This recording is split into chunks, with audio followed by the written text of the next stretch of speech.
Assalamualaikum warahmatullahi wabarakatuh.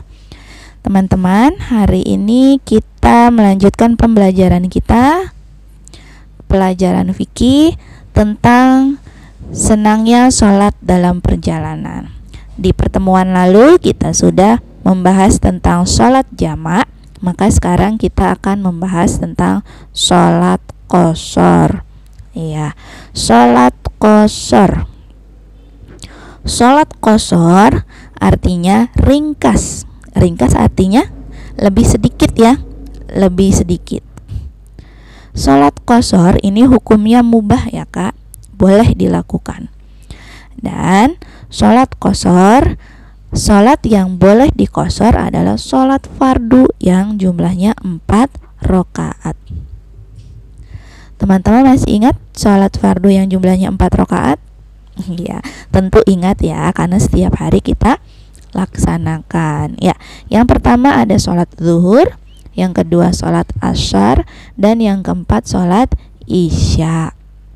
Nah, sholat yang diqashar atau sholat yang boleh diqashar adalah sholat fardu yang jumlahnya 4 rakaat. Qashar itu kan diringkas ya teman-teman. Nah, kalau 4 rakaat diringkas menjadi berapa Bu?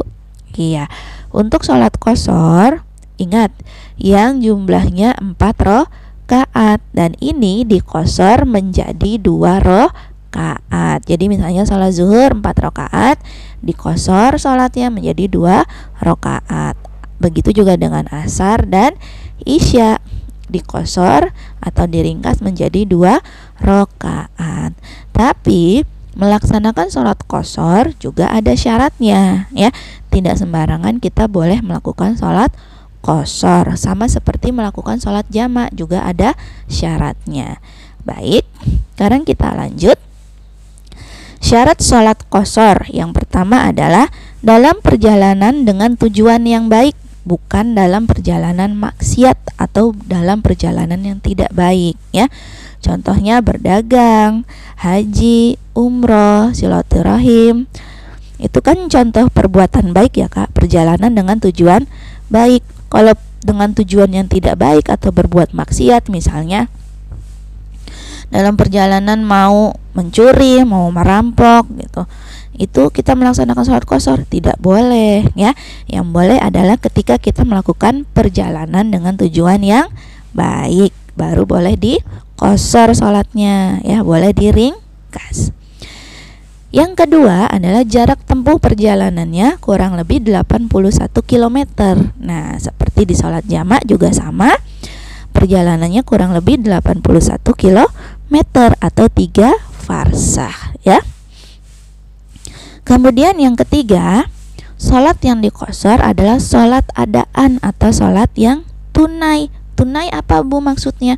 Tunai sama seperti kita kalau mau membeli sesuatu dibayar tunai, berarti dibayar sekarang juga, saat itu juga. Nah, sholat adaan atau sholat tunai adalah sholat yang dilakukan saat itu juga. Misalnya nih, hari ini tanggal 10, hari Kamis tanggal 10 jam 12, waktunya sholat zuhur. Nah, kita melaksanakan sholat zuhur saat itu juga. Nah, itu namanya sholat yang adaan atau tunai.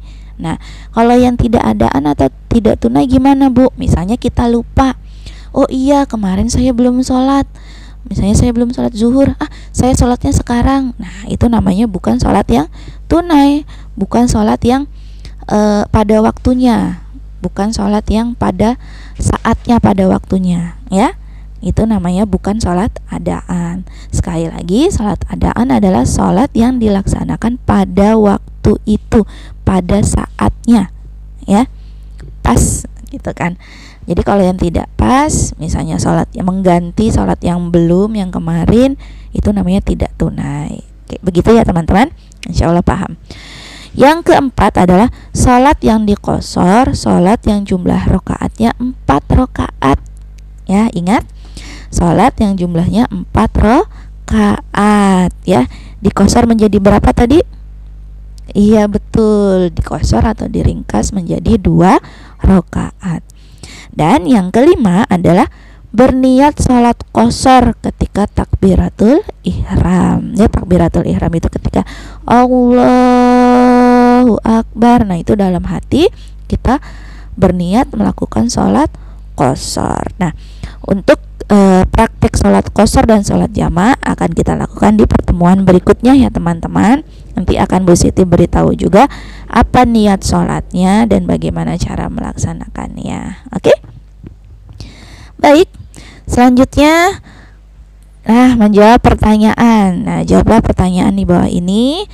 Jadi sebelum kita melaksanakan ke praktek, kita akan ada merefresh lagi ya, mengingat-ingat kembali tentang pembelajaran kita yang lalu, yang pekan lalu tentang sholat jamak dan pekan ini tentang sholat qashar. Nanti silakan teman-teman tulis jawabannya di buku fikih ya. Dan soalnya ya teman-teman, tolong soalnya juga ditulis. Yang pertama adalah apakah yang dimaksud dengan sholat qashar? Nah, ini baru ya. Sholat qashar itu apa sih? Sholat yang bagaimana sih? Sholat yang diapakan? Iya. Kemudian yang kedua adalah sholat apa saja yang boleh diqashar? Nah, tadi juga sudah ya. Oke, yang ketiga, apakah yang dimaksud dengan sholat jamak? Nah, ini pertemuan kemarin. Kalau teman-teman lupa-lupa ingat, boleh dicek lagi videonya apa yang dimaksud dengan sholat jamak. Selanjutnya adalah sholat apa saja yang boleh dijamak. Nah, ada juga nih sholat yang boleh dijamak. Bu Siti kasih kisi-kisi sedikit ya. Kemarin itu dibagi jadi 2 kelompok tuh, sholat apa dan apa, kemudian sholat apa dan apa ya, ada tuh. Yang kelima adalah apa saja syarat-syarat diperbolehkannya menjamak atau mengqashar sholat. Nah, apa saja ya syarat-syaratnya diperbolehkannya menjamak atau mengqashar sholat ya. Tadi ada kan di penjelasan yang syarat sholat qashar tadi juga Bu Siti sudah sebutkan. Ini sama ya dengan syarat melakukan sholat jamak. Nah, itu ada ya. Dan kalau misalnya teman-teman mau cek lagi video yang lalu tentang sholat jamak, boleh terus dilihat yang sholat qasharnya kira-kira mana nih yang sama, yang syaratnya sama, yang memang harus dilakukan untuk melakukan sholat jamak atau sholat qashar ya. Oke, baik, insya Allah ini saja pertanyaannya tentang sholat jamak dan sholat qashar. Hanya ada 5.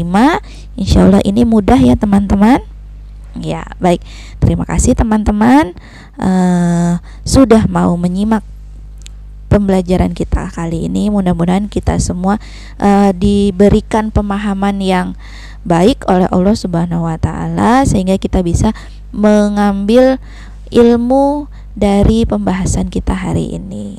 Oke, baik, terima kasih banyak. Wassalamualaikum warahmatullahi wabarakatuh.